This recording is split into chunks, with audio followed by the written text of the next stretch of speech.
So we created this new rule set with a couple of goals in mind, and I'm going to prioritize those goals. So our first priority is to make it spectator friendly, and my opinion is that submissions are what people want to see, and so we want to drive the event, the competitors, to really go after submissions. That's our first priority. Our second priority is we'd like to see who's the best at jiu-jitsu.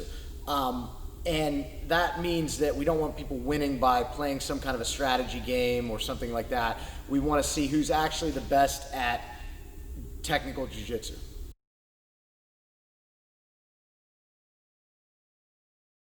So for our new format, we're going to have 5 different divisions. We're going to have potential youth matches with one rule set modification in place. Then we'll have a gi division for blue and purple belts, a separate gi division for brown and black belts. Then we'll have a no gi division for intermediate, generally blue and purple belts, and then advanced, which is generally brown and black belts. Warren's going to talk about the different rule modifications and differences in those 5 rule sets. So for our youth division, that's 16 years old and under. It could be with gi or without gi. We're going to have no lower body attacks for that, no matter whether it's gi or without gi. No slams of any type, and we probably will, if there's any dangerous situations, like somebody's not tapping, we possibly will tap for the participant as the referee. So our next division that I'd like to talk about is our intermediate no-gi division for adults, and that's going to generally be blue and purple belts, but give people some leeway there. You don't have to just compete. For example, a purple belt could go up to the advanced division also. But for our intermediate division without the gi, we're not going to do any twisting lower body attacks. So that means no heel hooks, no estima locks, and no toe holds in the intermediate division without the gi. In the advanced division without the gi, we are going to allow all joint locks.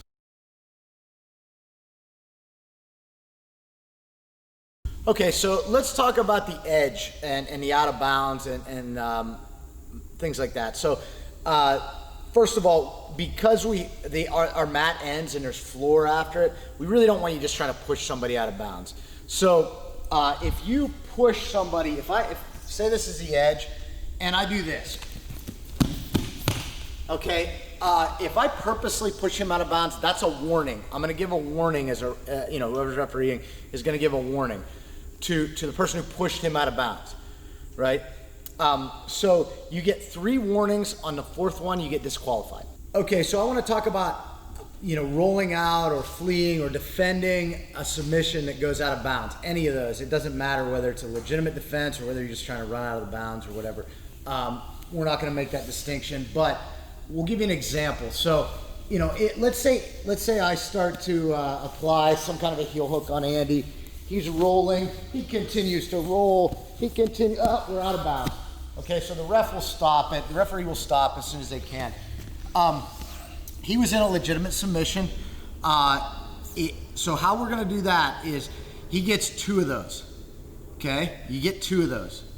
So that one, no penalty. We start back in a neutral position. We're not going to restart people in submissions. I don't like that. I think it's really hard to do.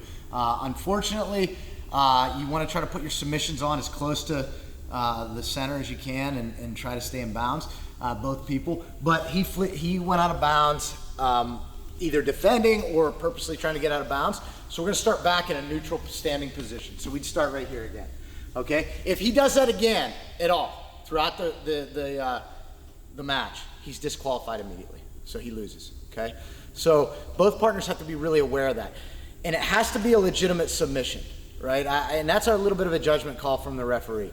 So, and if you're not in a legitimate submission and you have a warning already, and you're defending, try to stay in bounds, because we don't want to stop matches like that. We want matches to end with, hopefully with a submission where somebody taps, or with we'll talk about another way to win at the end.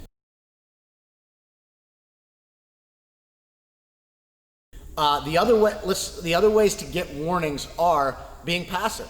So like on the other side of that coin, if I'm coming forward and I'm not touching him and he just keeps backing out of bounds, that's being passive. He's not engaging. So he'll get, if that happens, usually I'll give you one and I'll say, hey, you can't run out of bounds like that. Let's engage. And if you don't engage, if you do it again, I'm gonna give you one warning. Okay, another way to get a passive call. Let's say I sit to guard, okay? I'm in here sitting to guard. And Andy is just circling around me and not touching me for, let's say 20, 30 seconds, right? That's being passive on his part. Now, I have to move forward too. I have to come up and attack him, but he's being passive. He needs to engage the guard, so he's gonna get a warning there if he doesn't. So those are a few of the ways that you can get called for being passive and get a warning. And again, if you get 3 warnings, the next one disqualifies you, so you get disqualified from the match. We don't want to disqualify anybody. We'll be talking to you the whole time, letting you know where you stand with those. So now we're going to introduce the time structure for the matches and the ways to win, overtime structure, things like that. Yeah, so the main body of the match is going to be 6 minutes, and it's going to be submission only. There's no points, there's no scoring of any kind. You have to get a submission in that 6 minutes, okay? If there's no submission after the first 6 minutes, then we're gonna go to there will definitely be 2 1-minute periods, okay? And the max it can be is 1 minute. So the starting position is gonna be this. This is after the 6 minutes, there wasn't a submission. The referee's gonna start one competitor on the back of the other competitor with the seatbelt grip, and he gets to have 2 hands up. The referee will then start you, and it's a live go. I'm looking for a submission, obviously. He's gonna continue to, no matter what position we get in there. So maybe it's not like an EBI where they stop if you get out of back control. We keep going for the entire minute unless somebody gets a submission, okay? Then we go to the second overtime period. And there will always be a second overtime period, which will be 1 minute as well, where he gets to start on my back, okay? So again, we go, and let's say I escape here, right? He got a submission, let's say I got a submission in the last, in 30 seconds before. But now I'm escaping his back control. I'm gonna continue to move, and if let's say Andy somehow gets a guillotine on me, submits me. Yeah, Andy's here, he submits me. The way we do that is whoever got the fastest submission wins. So we'll time those submissions, and whoever got the fastest submission will be the winner. If one person gets a submission and the other person doesn't, then the person who got the submission is the winner. If neither person gets a submission in that time, we're gonna go to our second overtime, which is gonna be 2 minutes. That second overtime is sudden victory. And we're gonna start on the feet here, and just like the rest of the match, I can always sit to guard. I can choose to sit to guard without penalty, right? So if I sit to guard, I have to sweep or submit in that 2 minute period. Andy has to pass my guard or submit in that 2 minute period to win. As soon as anybody scores though, it's over, right? So we're not going until submission. So the ways to score are sweep, guard pass, and really that's about it. Sweep, guard pass, takedown if both people choose to wrestle on their feet. So those are the main ways that you'll be able to win in that overtime period. And as soon as somebody scores, it's immediately over, and we'll declare the winner.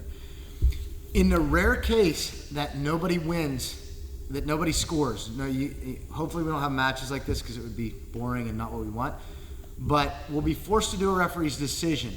What the referee should do is talk to you through that last overtime period and base the winner of that referee's decision on who they feel is winning, right? And they'll usually say it with 30 seconds left or something like that. They'll say, I got yellow rash guard up by winning right now with 30 seconds. And then the ref, if hopefully this doesn't happen, but then the ref will make a decision at the end of the match who the winner is. So a word about tapping. So hopefully we get lots of submissions, and if you are in a submission and you scream or yell in any way, that's considered a tap. Okay, and both opponents should respect that. That's another point that I'd like to bring up that may be a little bit different than some other competitions. I want all the competitors to respect the tap. I don't want you to wait for the referee to stop the match. Okay, if somebody verbally or physically taps, you stop and release the hold. It's up to the referee to recognize whether there was an actual tap there. You know, and hopefully the referee knows, but I want people to respect the tap because we don't want anybody getting injured in this event. For the other thing that we wanted to talk about with tapping is the ways to tap, right? You can verbally tap, you can tap your training partner, that's the best. You can tap the mat, but those all should be valid and respected by both opponents.